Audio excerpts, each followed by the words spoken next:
जज साहब जो वृंदावन वाले थे वो क्यों विरक्त हो गए। पत्नी ने कहा कि अरे भाई चलो, एक केवट की गवाही देने के लिए भगवान गवाह बन के चले गए थे कोर्ट में।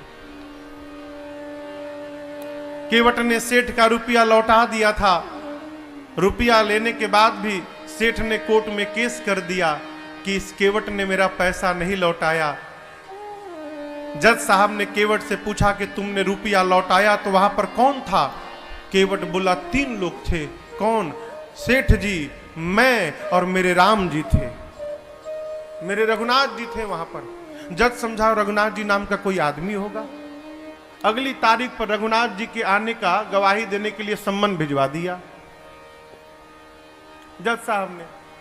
अब कोर्ट का संतरी पहुंचा गांव में, केवट जी गांव में, रघुनाथ जी कहां है, रघुनाथ जी कहां है, रघुनाथ जी हो तब न मिले। एक आदमी ने कहा देखो रघुनाथ नाम का आदमी तो नहीं है, रघुनाथ जी का मंदिर एक है जहां केवट रहता है। मंदिर के बाहर पुजारी जी बैठे थे। संतरी ने पूछा कि रघुनाथ यहीं रहता है क्या? पुजारी जी बोले हाँ भीतर रहते हैं। ये पकड़ो, उसके नाम का सम्मान है, इतने तारीख को गवाही देने पहुंचेगा कोर्ट में। अब पंडित जी सोचे जब भगवान गवाह बनने के लिए तैयारे हो गए हैं तो हम कौन होते हैं बीच में रोकने वाले। पंडित जी सम्मन ले लिए और ले जाकर ठाकुर जी के चरणों में रखकर बोले प्रभु आज तक आपके लिए मिठाई आया, आज तक आपके लिए आभूषण आए, आज तक आपके लिए वस्त्र आया, पहली बार प्रभु आपके नाम का कोर्ट से सम्मन आया है। और बहुत विश्वास करके उस केवट ने जज के सामने आपका नाम लिया होगा प्रभु, उसका विश्वास टूटने मत दीजिएगा। जिस दिन तारीख थी ना उस दिन पंडित जी सबसे सुंदर कपड़ा ठाकुर जी को पहनाए। क्यों? आज ठाकुर जी कोर्ट में पहुंचेंगे तो भगवान सुंदर लगने चाहिए। भगवान फटा पुराना कपड़ा पहने, लाठी पकड़े, बूढ़ा स्वरूप बना के हाथ ऊपर करके हम ही रघुनाथ है पहुंच गए।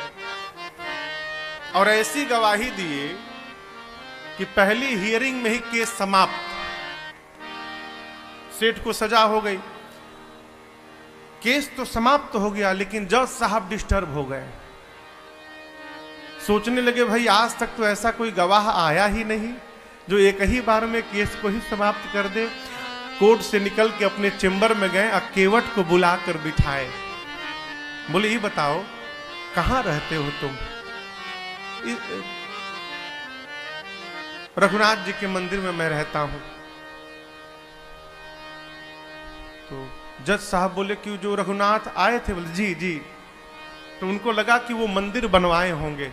तो जज साहब बोले लेकिन तो गरीब लग रहे थे और लग नहीं रहा था कि वो मंदिर बनवाए होंगे। केवट ने कहा प्रभु वो मंदिर बनवाने वाले रघुनाथ जी नहीं थे, मंदिर के भीतर बैठने वाले रघुनाथ जी आए थे। जज की मति हरा गई हो, कांपने लगा। संतरी को बुलाकर बोला सही सही बताना तुमने किसको सम्मन दिया था? बोला सर माफ करिएगा सर, रघुनाथ नाम का आदमी नहीं मिला। रघुनाथ जी का मंदिर था, मंदिर में पुजारी जी को देके चला आया था मैं। तो जो आए थे वही पुजारी, नहीं पुजारी जी ये नहीं थे, दूसरे थे। जज को पूरी बात समझ में आ गई। घर गया और दरवाजा बंद करके जज साहब रोने लगे। पत्नी ने आकर पूछा क्यों रो रहे हो? पूरी बात बताए। पत्नी ने कहा इसमें रोने की कौन सी बात है? अरे मान लो धोखे में ही दर्शन हुआ, तुम तो भाग्यशाली हो, तुमको दर्शन तो मिला, नाचना चाहिए। बोले इसलिए नहीं रो रहा हूं कि राम जी चले गए, इसलिए नहीं रो रहा हूं, मैं इसलिए रो रहा हूं अरे कुर्सी पे बना जज मैं बैठा रहा,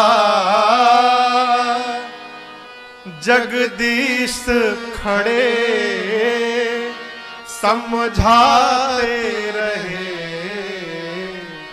जिनकी अदालत में पूरी दुनिया जाकर खड़ी होती है, आज उनको मैंने अपनी अदालत में खड़ा कराया। ऐसा वैराग्य चढ़ा हो जज साहब को, उसी समय रिजाइन दिए, सब घर परिवार छोड़कर चले गए वृंदावन। और ऐसा कहते हैं जब तक थे कभी बैठे नहीं वृंदावन में, खड़े रहे। लोग कहते थे बैठते क्यों नहीं आप? बोले मेरी यही सजा है, मैंने भगवान को अपनी अदालत में खड़ा करा के रखा था, अब मैं भगवान के धाम में जब तक जीवित रहूंगा तब तक मैं खड़ा रहूंगा, अब मैं बैठूंगा नहीं कभी। भगवान किसी रूप में आ सकते हैं माई बाप, आपकी आस्था वैसी होनी चाहिए।